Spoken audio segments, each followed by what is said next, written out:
Assalamualaikum warahmatullahi wabarakatuh. Apa kabar semuanya? Saya harapkan kalian semua di rumah baik-baik saja dan dalam keadaan sehat ya.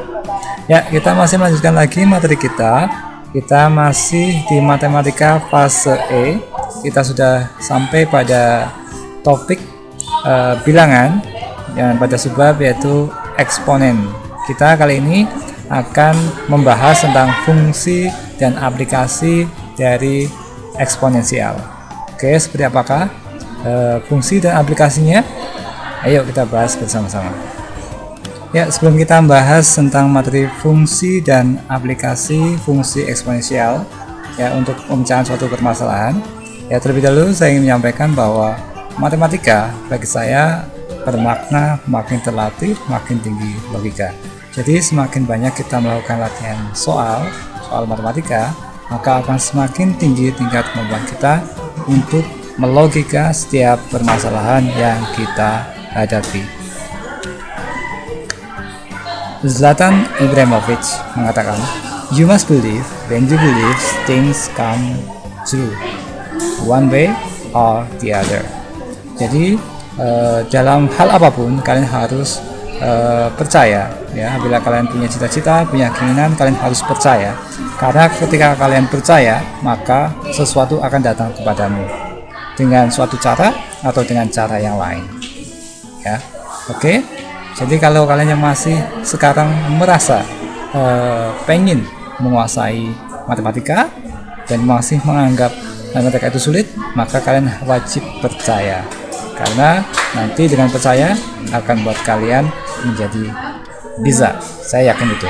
Oke, ayo kita belajar matematika. So let's enjoy the maths. Ya, kita ke fungsi eksponensial. Kita awali dari definisi. Fungsi eksponensial f dengan bilangan pokok a adalah fungsi yang memetakan setiap bilangan real x ke a pangkat x dengan a lebih dari 0 dan a tidak sama dengan 1. Fungsi eksponensial dapat dinyatakan dengan dua versi.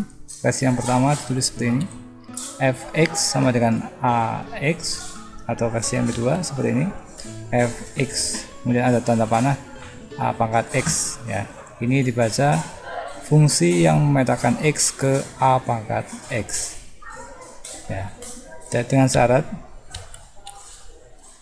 a lebih dari 0 dan a tidak sama dengan 1. Oke. Saya berikan contoh untuk fungsi eksponensial. Tentukan f3 jika y sama dengan 4 pangkat x min 1 ditambah 7. Yang perlu diperhatikan sini, ini adalah penulisannya. Ini terkadang fungsi itu dituliskan tidak hanya dalam bentuk fx, tapi diganti dengan simbol huruf y, seperti ini ya. Kemudian akan kita jawab pertanyaan ini. Ya, kita akan menyelesaikan dengan mensubstitusikan nilai yang ditanyakan ke dalam fungsi f. Ya, fungsinya seperti ini, fx sama dengan 4 pangkat x min 1 ditambah 7. Maka kita bisa masukkan nilai 3-nya ke dalam fungsi ini menggantikan x, sehingga menjadi f3 itu adalah 4 pangkat 3 dikurangi 1 sama dengan 7. Kemudian kita hitung 3 dikurangi 1 itu adalah 2, sehingga menjadi f3 itu nilainya sama dengan 4 pangkat 2 plus 7. Kemudian bisa kita hitung 4 pangkat 2 itu adalah 16, kemudian ditambah dengan 7, hasilnya adalah f3 nilainya sama dengan 23. Jadi kesimpulannya bahwa nilai f3 itu adalah 23. Ya, setelah kita tadi sudah memahami tentang fungsi eksponensial, nah sekarang kita masuk ke aplikasi dari eksponensial. Nanti untuk aplikasi eksponensial nanti saya bedakan menjadi dua, yaitu untuk kasus pertumbuhan, dan yang kedua itu adalah kasus peluruhan. Kasus pertumbuhan itu adalah penambahan atau jumlah kandungan objek tertentu yang teratur setiap periodenya dengan mengikuti barisan geometri.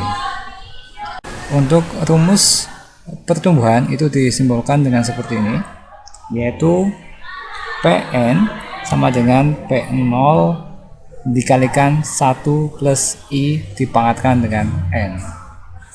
Ya, itu rumusnya. Kemudian untuk peluruhan itu adalah lawan dari pertumbuhan, yaitu jumlah atau kandungan objek tersebut berkurang. Jadi bedanya kalau pertumbuhan itu bertambah, sedangkan peluruhan itu adalah berkurang. Maka formulanya juga hampir sama, hanya dibedakan dengan tanda negatif. Kalau tadi di sini adalah plus, ini adalah negatif, gitu ya. Nah, kemudian untuk Pn itu adalah jumlah kandungan objek pada saat periode ke n. Ya. Kemudian untuk yang P0 itu adalah jumlah atau kandungan objek mula-mula. Kemudian I adalah persentase pertumbuhan atau peluruhan. Kemudian yang N itu adalah periode. Nah, untuk lebih memahami tentang formula dari pertumbuhan dan peluruhan ini, saya berikan sebuah contoh. Uang sebesar 25 juta diinvestasikan selama 3 tahun dengan sistem bunga majemuk sebesar 1%. Tentukan besarnya uang tersebut setelah akhir tahun kedua. Oke, kita kerjakan. Sebelum kita kerjakan ini, perlu kalian ketahui bahwa ini adalah kasus pertumbuhan, karena apabila kita menginvestasikan sejumlah dana ke suatu bank atau tempat lain, maka uangnya akan bertambah karena di sana ada bunga ya. Maka ini adalah salah satu contoh dari soal pertumbuhan ya. Maka untuk formulanya yang kita gunakan adalah formula yang warna hijau, yaitu Pn sama dengan P0 dikalikan 1 plus I dipangkatkan dengan N. Kemudian setelah itu kita masukkan yang diketahui. Tadi modalnya adalah 25 juta, kemudian persentasenya adalah 1%. Yang kita olah di bagian sini persentase bunganya, kita olah terlebih dahulu dengan mengubahnya menjadi bentuk desimal, yaitu 0,01. Ini diperoleh dari 1 dibagi 100 gitu ya, karena 1% ya, itu artinya kan 1 dibagi 100, sehingga diperoleh 0,01. Kemudian yang di dalam kurung ini kita selesaikan dulu, yaitu 1 tambah 0,01, maka akan diperoleh menjadi 1,01. Kemudian ini dikuadratkan menjadi 1,0201. Nah, setelah itu kita kalikan dengan modalnya, yaitu 25 juta, sehingga kita peroleh bahwa banyaknya uang setelah periode kedua, yaitu sebesar 25.502.500. Jadi dapat kita simpulkan bahwa besar uang pada akhir tahun kedua adalah 25.502.500. Begitu. Ya, silakan apabila masih belum paham dengan apa yang saya sampaikan, nanti video ini bisa di replay ya dari bagian yang kalian belum ketahui, dari bagian yang kalian belum pahami.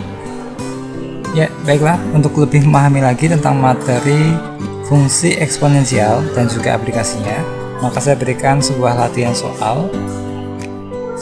Ya, silakan selesaikan soal berikut dan tulis jawabannya pada kolom komentar video ini. Sebuah penelitian mengatakan bahwa mungkin terdapat 400.000 virus yang menginfeksi sebuah jaringan. Selanjutnya, dengan pemberian vaksin disebutkan mampu membunuh 10% virus setiap 45 menit. Vaksin disuntikan pada pukul 07.15. Maka tentukan jumlah virus tersisa pada pukul 9.30.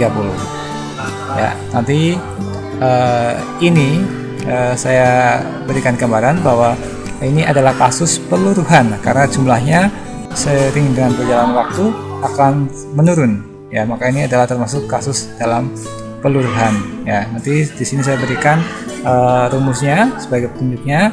Ya, ini hampir sama dengan rumus yang peluruhan, hanya beda simbol ya. Ini ada AT, ini ada A0 sama saja. Ini jumlah pada saat ke T, kemudian jumlah pada saat awal, gitu ya. Jadi silahkan dicoba di rumah, nanti jawabannya saya tunggu di kolom komentar video ini. Oke. Ya, untuk pintar matematika, kalian cukup menjadi pribadi yang supermat. Apa itu? Suka pelajaran matematika. Ya, belajar matematika, so let's enjoy the maths. Ya, saya Suprianto, saya pamit. Assalamualaikum warahmatullahi wabarakatuh.